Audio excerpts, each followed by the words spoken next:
ఒకసారి కొందరు సైకాలజిస్టులు ఒక వింత ప్రయోగం చేశారు. ముగ్గురు వ్యక్తులను ఒక గదిలో కూర్చోబెట్టి వారి ముందు 3 గ్లాసులలో ఒకే రకమైన మంచినీళ్లను ఉంచారు. కానీ వారితో ఒక చిన్న అబద్ధం చెప్పారు. మొదటి గ్లాసులో మామూలు నీళ్లు, రెండో గ్లాసులో చేదు మందు, మూడో గ్లాసులో విషం ఉన్నాయి అని. నిజానికి మూడింటిలోనూ ఉన్నవి మామూలు నీళ్ళే.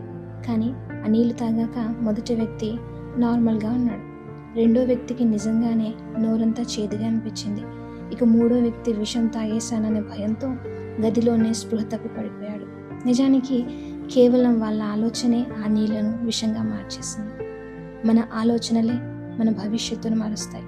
నువ్వు దేన్నైతే బలంగా నమ్ముతావో అదే నీ నిజ జీవితం అవుతుంది. సమస్యల గురించి ఆలోచిస్తే భయం పెరుగుతుంది. మార్గం గురించి ఆలోచిస్తే ధైర్యం పెరుగుతుంది. నీ నమ్మకమే నీ ఆయుధం. గొప్పగా ఆలోచించు, అనుకున్నది సాధించు. వీడిని నచ్చితే లైక్, షేర్ అండ్ సబ్స్క్రైబ్.